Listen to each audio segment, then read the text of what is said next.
The word for you today, we're winding up October. This is Monday, October the 30th. It's about God and your work. 1 Corinthians chapter 4, verse 2 says, "Now it is required that those who have been given a trust must prove faithful." What's Paul talking about? Well, he's writing to the Corinthians and teaching them that to be faithful stewards. A steward is someone who manages somebody else's affairs. The steward doesn't own the trust. He doesn't own the thing he's managing. His job is to manage it and manage it well.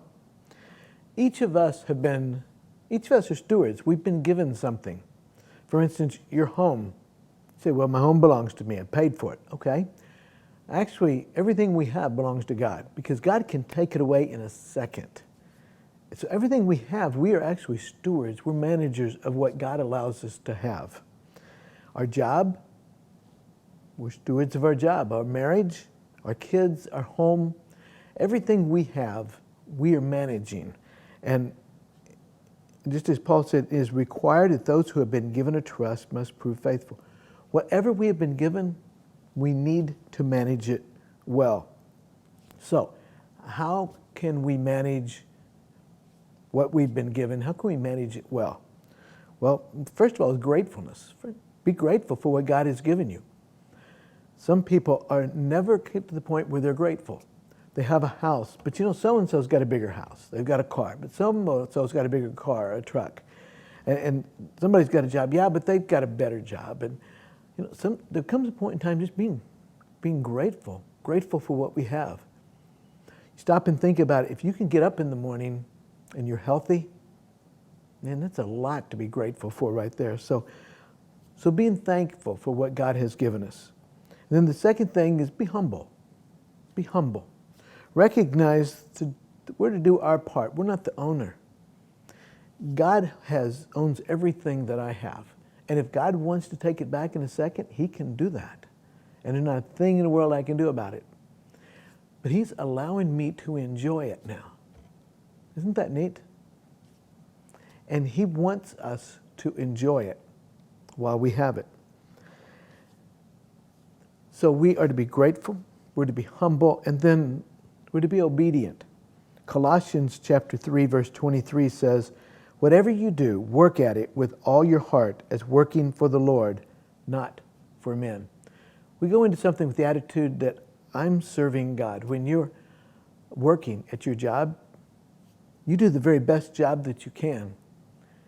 It doesn't matter if everybody else is sloughing off. It doesn't matter if you don't like your boss. God, you have allowed me to have this job, so I'm going to do the very best that I can. Your home, you take care of it. Doesn't need to be just absolutely spotless, but we need to take care of it. Keep things picked up, keep things neat, keep things clean.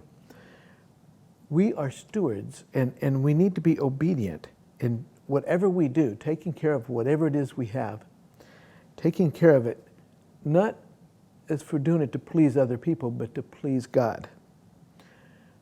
We need to receive what God has given us and then manage it well, with gratefulness, with humility, and with obedience. Sometimes we don't have any more than we do because of our attitude towards what we have. There was a guy who'd been going to professional baseball games years and years. You know what was in the back of his mind the whole time, or actually maybe in the front of his mind? He wanted to get a souvenir baseball.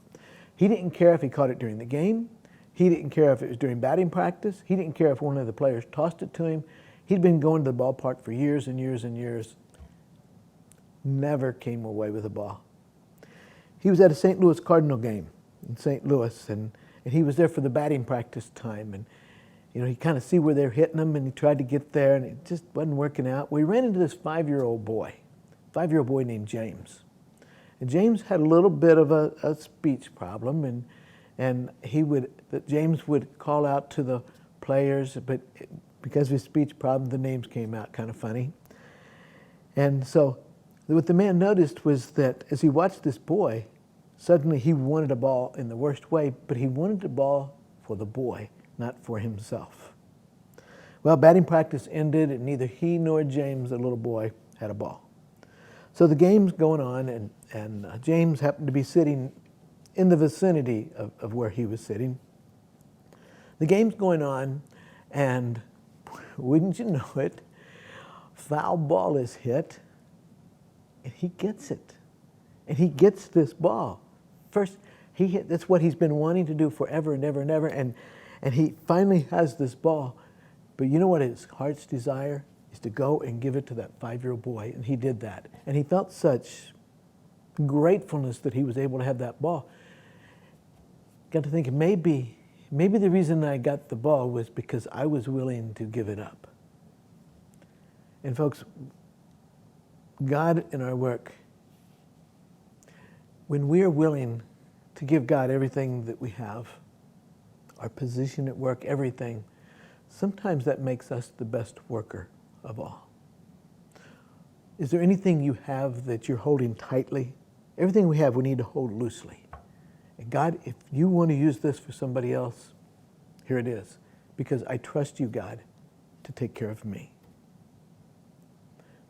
Is there anything that you would not give to someone else who really, really needed it? If it is, that may be keeping you from enjoying the things that you really do have. Have a good day.